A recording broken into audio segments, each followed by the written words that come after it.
Bus ఉన్నా metro full. రోజు సగటున 5 లక్షల మంది ప్రయాణం. 1 లక్ష నుంచి 5 లక్షలకు పెరిగిన ప్రయాణికులు. రద్దీగా కంపార్ట్మెంట్లు. కిక్కిరిసిపోతున్న ఉమెన్ స్పెషల్ బోగీలు. బోగీల సంఖ్య పెంచాలని ప్యాసింజర్ల నుంచి విజ్ఞప్తులు వస్తా ఉన్నాయి. ఇక చూడు, హైదరాబాద్ మెట్రో రైల్లో రోజు రోజుకు రద్దీ పెరుగుతున్నది. ఒకప్పుడు రోజు 1 లక్ష మంది ప్రయాణించగా ఇప్పుడు రోజు సగటున 5 లక్షల మంది దాకా ప్రయాణిస్తున్నారు. ఉదయం సాయంత్రం పీక్ అవర్స్ లో బోగిల్లో నిలబడడానికి కూడా జాగా దొరకడం లేదు. ఇలా నిత్యం రద్దీతో మెట్రో నడుస్తుంటే ఫ్రీ బస్సు వల్ల ఆదరణ తగ్గుతోందంటూ బయట ప్రచారం జరుగుతున్నది. అయితే ఇదంతా తప్పుడు ప్రచారం అని మెట్రో ఉద్యోగులు ప్రయాణికులు అంటున్నారు. గతంతో పోలిస్తే మెట్రోలో రష్ ఇంకా ఎక్కువైందని, అసలు బోగీలలో ఖాళీనే ఉండడం లేదని చెబుతున్నారు. మహిళల కోసం కేటాయించిన ఉమెన్ స్పెషల్ బోగీలు అయితే కిక్కిరిసిపోతున్నాయని, జనరల్ బోగీల్లోనూ మహిళలే పెద్ద సంఖ్యలో ఉంటున్నారని పేర్కొంటున్నారు. ఉమెన్ స్పెషల్ బోగీలతో పాటు జనరల్ బోగీల సంఖ్యను కూడా పెంచాలని కోరుతున్నారు. ఢిల్లీలో కొన్నేళ్లుగా మహిళలకు ఫ్రీ బస్ స్కీమ్ అమలవుతున్నది. ఇక్కడ మెట్రో ప్రయాణికుల సంఖ్య పెరిగిందే తప్ప తగ్గలేదు. అసలు ఇప్పటి వరకు అక్కడ అలాంటి చర్చనే జరగలేదు.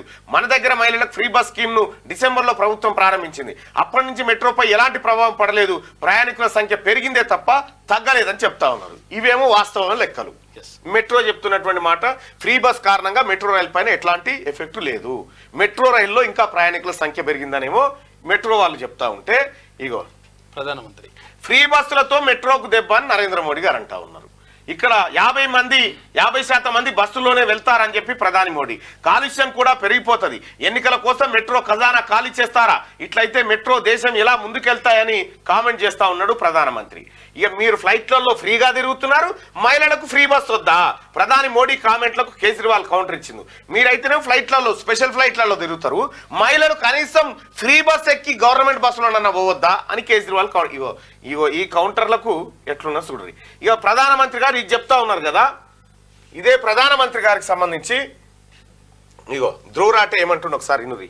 झूठ बोलने की जितनी हदें होती है ना, नरेंद्र मोदी ने वो सारी हदें पार कर दी है। अभी कुछ दिन पहले अमित शाह तेलंगाना में जाकर कहते हैं कि मोदी जी को वोट करो, मोदी जी तेलंगाना को नंबर 1 स्टेट बना देंगे देश की। मोदी जी के नेतृत्व में 10 सीट दे दीजिए, हम तेलंगाना को देश का नंबर 1 राज्य बनाएंगे, नंबर 1 राज्य। 3 दिन पहले नरेंद्र मोदी ओडिशा में जाकर कहते हैं कि हमें वोट करो, हम ओडिशा को नंबर 1 स्टेट बना देंगे। 5 साल में ये मोदी की गारंटी है, उड़ीसा को हम नंबर 1 बना देंगे।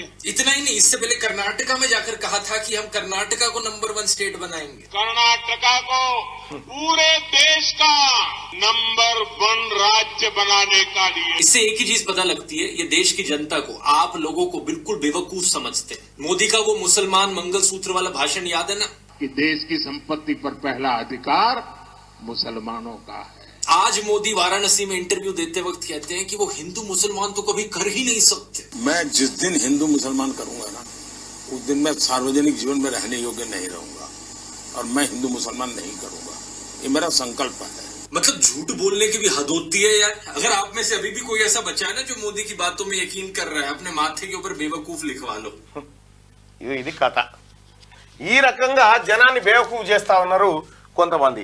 అయితే విషయం ఏంటంటే, ఇక్కడ ఒరిస్సా నెంబర్ 1 స్టేట్ అవుతుంది అంటాడు, కర్ణాటక నెంబర్ 1 స్టేట్ అవుతుంది అంటాడు, అలాగే తెలంగాణ నెంబర్ 1 స్టేట్ అవుతుంది అంటాడు. సరే, నెంబర్ 1 స్టేట్ కావాలని కోరుకుందాం, కానీ నెంబర్ 1 స్టేట్ కావాలని కోరుకుందాం కానీ ఈ అబద్ధాలు ఎందుకు అనేది ధ్రువ రాటే ప్రశ్న. ఇక